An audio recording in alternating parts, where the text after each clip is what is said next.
Hai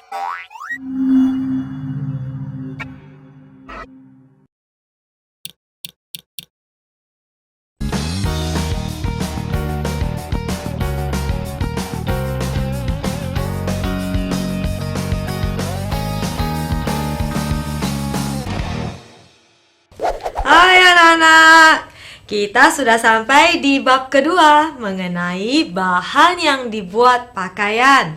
Nah, pada pelajaran 2.1 kita khusus akan membahas bahan yakni katun. Pada pelajaran ini, anak-anak akan mempelajari berbagai poin. Yang pertama, pakaian apa saja yang kita kenakan di musim panas. Kemudian, ternyata bahan katun menjaga kita agar tetap sejuk dan nyaman. Katun berasal dari tumbuhan. Nah, anak-anak sudah tahu belum kalau ternyata bahan katun itu berasal dari tumbuhan loh. Tumbuhan apakah itu? Tumbuhan tanaman kapas. Nah, tanaman kapas melalui berbagai tahapan sehingga dapat menjadi bahan katun. Kita akan mempelajari tahapan-tahapan tersebut pada pelajaran ini. Kosakata baru yang terdapat pada pelajaran ini, pertama, buah kapas. Buah kapas berarti kulit biji bulat dari tanaman kapas. Nah, supaya ada bayangan, nanti kita punya gambarnya. Kemudian nyaman. Nyaman itu artinya apa ya, Bu Guru? Perasaan santai. Perasaan santai seperti ketika anak-anak menonton TV di rumah santai. Nah, perasaan nyaman ketika memakai baju katun, ketika memakai baju yang halus. Nah, itu perasaan nyaman juga. Kemudian pendinginan. Pendinginan itu berarti merasa dingin. Merasa dingin berarti tidak panas ya. Bahan pakaian. Bahan pakaian lain katanya kita sebut sebagai kain. Kemudian juga ada serat. Serat berarti benang halus. Nah, lanjut. Kosakata baru yang lain, proses. Proses berarti langkah-langkah dalam melakukan sesuatu. Langkah-langkah berarti ada tahapannya. Pertama, kedua, ketiga, terakhir. Kemudian memintal. Nah, sering dengar kata memintal. Memintal itu berarti membuat sesuatu yang berbalik dengan cepat. Berbalik dengan cepat. Bagaimana berbalik dengan cepat? Nanti kita lihat gambarnya ya anak-anak. Kemudian ada menenun. Menenun itu berbeda dari memintal. Menenun itu berarti menempatkan serat bersama-sama untuk membuat selembar kain. Jadi ternyata baju ketika belum berbentuk seperti ini adalah merupakan bagian dari kain yang besar kemudian dipotong. Nah, selanjutnya benang. Benang yang telah dipintal digunakan untuk merajut, membuat kain, dan lain-lain. Nah, adalah sangat panas selama musim panas. Kita perlu memakai pakaian tertentu untuk membuat kita tetap sejuk. Dengan lain kata, misalnya ketika panas, kita tidak akan mengenakan pakaian yang terbuat dari bahan wol, karena bahan wol itu tebal. Oleh karena itu, ada beberapa pilihan kain yang membuat kita merasa lebih sejuk. Salah satunya adalah bahan katun. Pakaian terbuat dari bahan katun sejuk dan nyaman.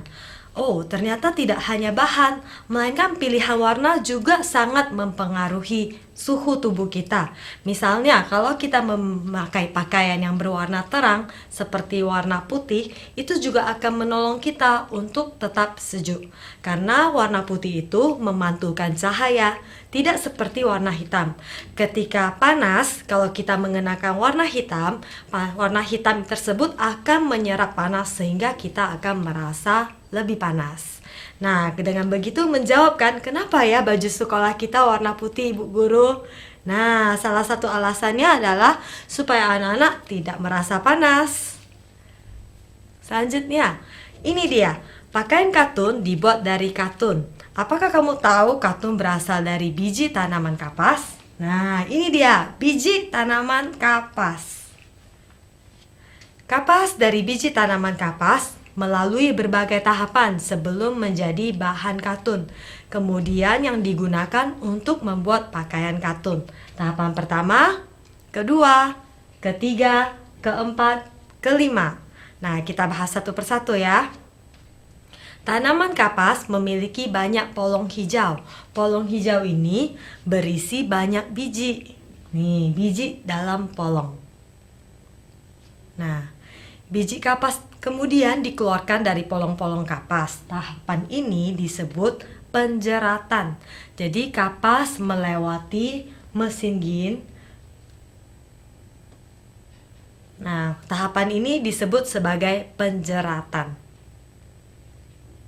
Setelah memisahkan biji, bahan yang tertinggal disebut serat kapas. Ini ketika masih bergabung dengan biji, kemudian ketika dipisahkan dengan biji, maka ini disebut sebagai serat kapas. Serat kapas. Tahapan selanjutnya, kemudian serat kapas dikirim ke mesin pemintal untuk dipintal menjadi benang. Nah, tahapan selanjutnya serat kapas menjadi benang. Nah, benang kemudian ditenun menjadi bahan kain untuk membuat pakaian. Kemudian benang ditenun menjadi bahan kain. Nah, bahan katun kemudian dikirim ke pabrik.